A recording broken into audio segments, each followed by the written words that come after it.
Hello everyone. Team building has always been my favorite part of competitive Pokemon, and I often try to make lower tier Pokemon work in OU. For those of you that don't know, Smogon, the main governing body of competitive Pokemon singles, has a usage-based tiering system with Overused or OU at the top. Worse Pokemon often end up in lower tiers since they get low usage in the tiers above them. Some, though, get low usage not because they're bad, but because they're hard to fit onto a team. When I see a Pokemon that I think might be usable in OU, I do my best and try and build a team that supports it and give it a try. Most of these Pokemon fail, and I end up concluding that they're completely unviable. A few manage to succeed, and in the past have even become metagame staples. Some, though, didn't quite make it, but I had a lot of hope for them. Some of these got significant buffs in Gen 9, and I thought it would finally be their time, but it was not to be. Today I'll go over 5 of these Pokemon, explain what makes them so unique and powerful, and ultimately what makes them get close to zero usage. These are Pokemon that I don't think can work at a top level in OU, but they're so close that I might be wrong. I'll be going in order of worst to best, with number 1 being the most likely to end up having a real niche in the OU tier. First up in number 5 is Haxorus. Haxorus is a dragon type with the coveted ability Mold Breaker, which allows the user's moves to ignore the opponent's ability. Meaning, Haxorus' Earthquake will hit Levitate Pokemon, and most notably, if Haxorus is at +2 attack after a Swords Dance, it will ignore Unaware and deal double damage to Pokemon like Skeledirge and Dondozo. It has mediocre speed, poor bulk, but incredible base 147 physical attack, making it stronger than any Pokemon in OU. Its move pool is fairly standard for a physical dragon type, but it does have both Swords Dance and Dragon Dance, which is nice. Typically, Swords Dance is run alongside Loaded Dice Scale Shot to boost speed, and Dragon Dance sets will just run 3 attacks. Haxorus has one conceivable role in the current OU metagame: Sweeper. Although some use Choice Band sets with First Impression, there are much better breakers available, and Mono Dragon is a terrible type for breaking. Lots of things made Scarlet and Violet a good time for Haxorus, at least in theory. The addition of Loaded Dice makes Swords Dance plus Scale Shot sets much better, as Loaded Dice guarantees that multi-hits like Scale Shot will hit at least 4 times. Terra is also a bonus. Pretty much every sweeper got buffed by Terra, and Haxorus is no exception. Terra Blast Fire and Electric gave it powerful coverage it didn't have before. And on top of that, Generation 9 added 3 popular Unaware Pokemon: Clodsire, Dondozo, and Skeledirge. All of these options are still relatively popular in OU, and the increased presence of Unaware should make all Mold Breaker Pokemon more valuable, especially those with setup and lots of power, like Haxorus. Unfortunately, some things stood in the way of our dragon. Power creep marches on as always, and Haxorus' bulk, which was poor in Generation 5, is abysmal now. Almost everything in the tier can deal over half to Haxorus in one hit or KO it outright. Speed creep has continued as well. Haxorus' 97 base speed wouldn't be so bad if it was bulky. After all, Dragonite has only base 80 speed, and it's a fantastic sweeper. But for something so frail, you really need to outspeed things. If Haxorus was, say, faster than Iron Valiant, it would be a really threatening breaker. But as it is, it's so easy to deal damage as it sets up, and it's not fast enough to avoid revenge kills. The nail in the coffin for Haxorus is the prevalence of priority in Generation 9. Scarlet and Violet introduced Terra, which, as I said earlier, is a massive buff for a ton of sweepers.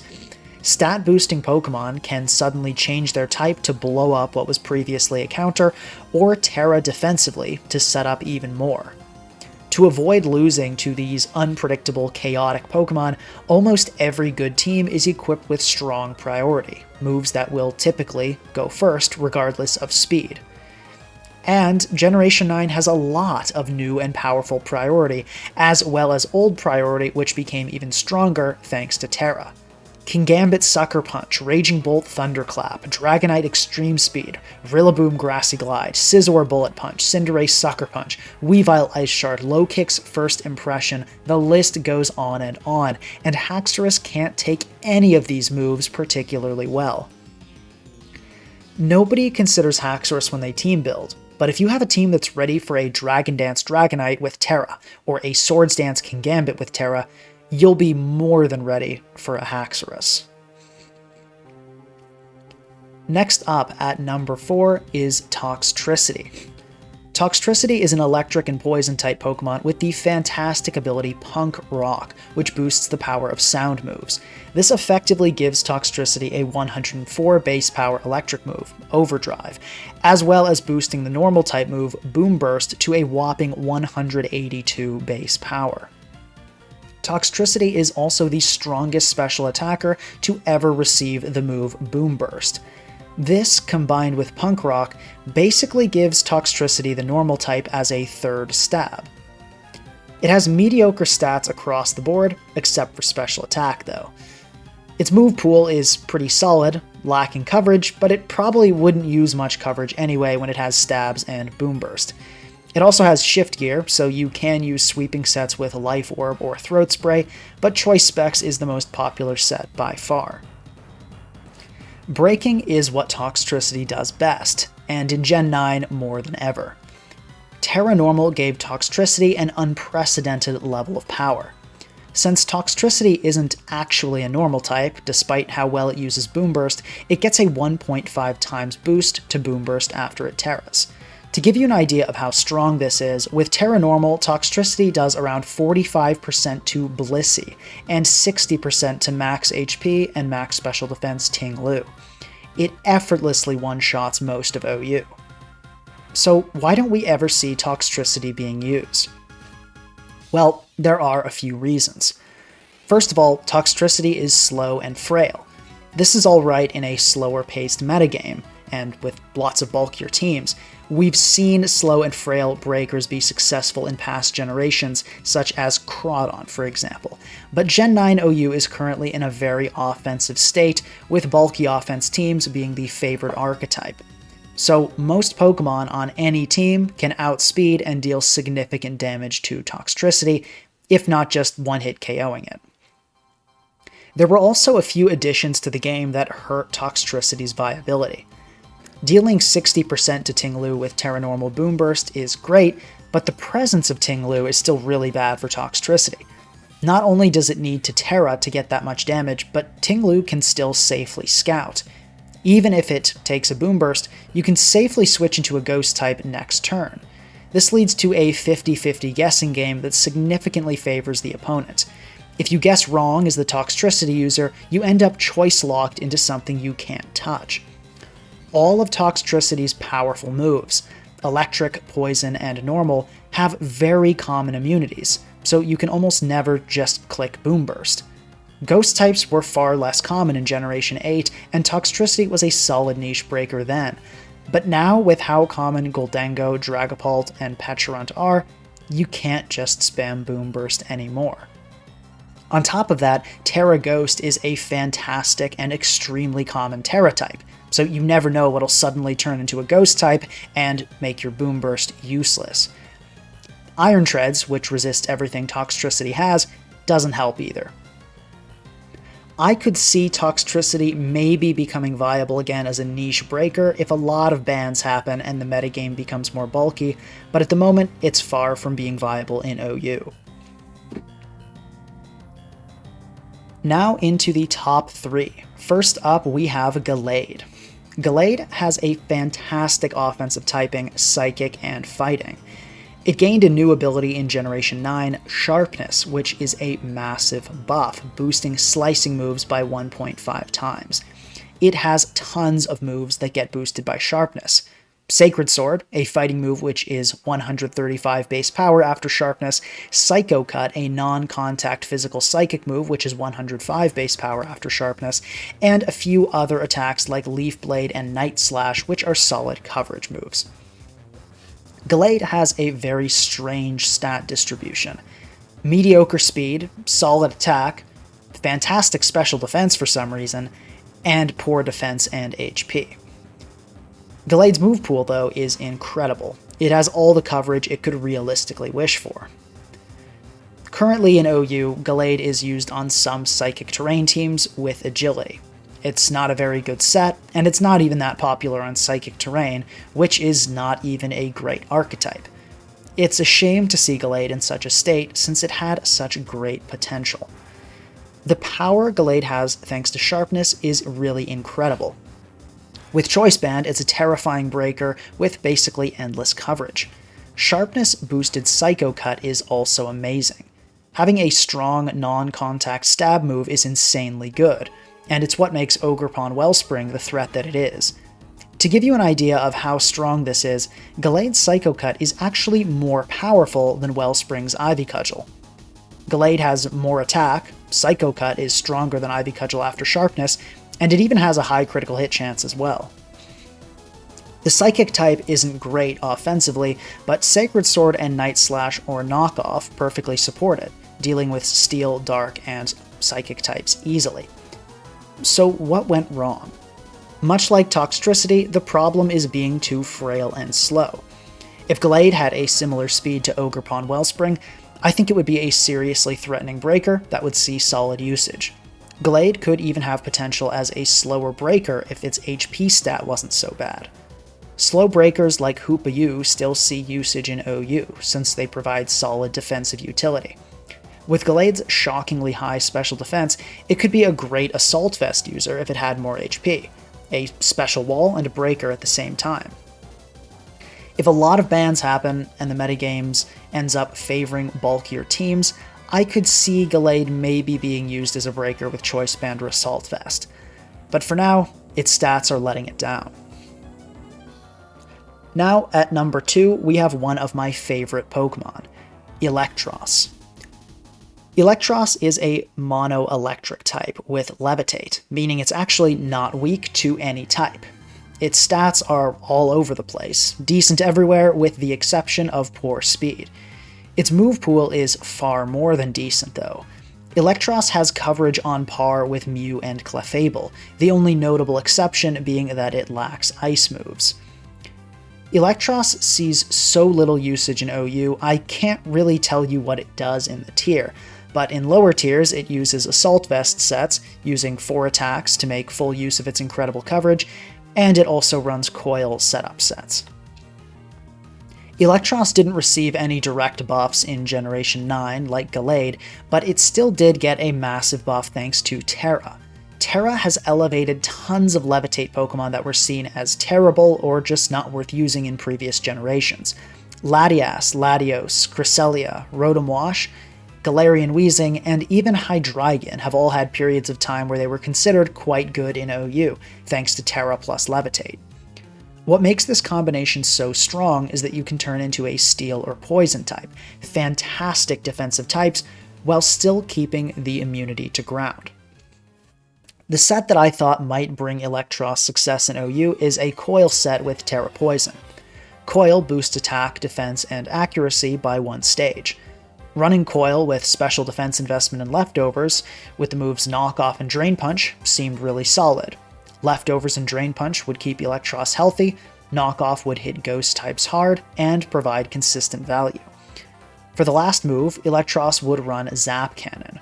Remember, Coil boosts accuracy as well. Zap Cannon is a 100 base power electric attack that always paralyzes when it hits, but it only has 50% accuracy. After just 3 coils though, Zap Cannon is 100% accurate. This gives Eelektross a reliable way to beat Zamazenta, Iron Defense Corviknight, and even force Terra on Dondozo. Furthermore, even if Eelektross doesn't sweep, it can create solid value by removing items and paralyzing things. This set has a lot of potential. Sadly, it just didn't have the stats to pull it off. The mediocre bulk wasn't enough to give Eelektross time to set up, and it would often be killed before it could really get going. It's also very slow, making it super vulnerable to Encore. Still, this Eelektross set got me a lot of sweeps, and it's a lot of fun to use. Maybe if some bans happen, it could be a niche option as a sweeper on some screens or Aurora Veil teams. Before we get to number 1, if you're enjoying this video so far, please consider subscribing and liking the video. It helps out a lot. Now, number 1 is Torterra. Torterra is a ground and grass type, and it typically uses the ability Overgrow, since Shell Armor, which prevents critical hits, is mostly useless. It has solid bulk and attack, the main problem being its poor base 56 speed. Its move pool, formerly terrible, became great in Generation 9. Torterra gained access to Shell Smash, considered by many the best setup move in all of Pokemon. And it also got Headlong Rush, a 120 base power ground move, which is the strongest ground attack in the game. The addition of Loaded Dice also made Rock Blast suddenly a very threatening option. Loaded Dice gave Torterra a way to have a great non-contact physical grass stab with Bullet Seed, while also giving it that more accurate and stronger version of Stone Edge with Rock Blast. And with Torterra becoming a sweeper, Terra also helped it a lot as well. Terra Rock allows Torterra to destroy Pokemon that would have walled it forever in the past. It can even break past Iron Defense Corviknight with Terra Rock Rock Blast if the Corviknight enters on Stealth Rock, as Torterra uses Shell Smash. Shell Smash, Headlong Rush, Bullet Seed, and Rock Blast is the most popular set, but you can drop Bullet Seed for Stealth Rock as well, giving Torterra a consistent way to contribute to the team, even in matchups where it can't sweep. When I was getting background footage for this video, Torterra is the only Pokemon that didn't make me lose Elo. I actually went 4-0 using this team, and Torterra swept twice. It's really not a bad Pokemon. But, sadly, on most teams, it's just not worth using. The problem is similar to Haxorus. Too easy to revenge kill, and there's just too much priority in the tier. Some Torterra forego Loaded Dice to run White Herb, which helps a little bit, but these sets don't have the power to break through a lot of threats, like Corviknight or Zamazenta, for example. So, Loaded Dice sets will have to deal with the defense drop caused by Shell Smash, making them easy targets for almost all priority in the tier. As great as the Rock type is offensively, it certainly won't help Torterra deal with priority, other than Dragonite Extreme Speed, so Torterra can't even count on Terra to help it deal with priority. All the priority I mentioned when discussing Haxorus will be nearly as bad for Torterra. But unfortunately for Torterra, priority isn't the only way to stop it from sweeping. It also has that base 56 speed, which is barely enough for it to outspeed Dragapult after a Shell Smash. At +2, it can outpace Scarf Goldengo, Samurott, Booster Speed Great Tusk, and Choice Scarf Landorus, but anything faster with a Choice Scarf or Booster Speed can KO it. With setup sweepers like Dragonite, Kingambit, Iron Valiant, Raging Bolt, Iron Moth, Zamazenta, and Darkrai in the tier, the truth is that there's just almost always a better option than Torterra. I must say though, if there's any Pokemon in this list I might be wrong about, it's Torterra. I think Torterra is okay in OU, but not worth using at a top level. But perhaps, on some teams, there may be a valid reason to put on a Torterra. I hope you guys enjoyed the video. Let me know in the comments which Pokemon you think are underrated in OU, or if you disagree with me about anything on this list and think they actually are OU viable, let me know that as well. Thanks for watching, and I'll see you guys next time.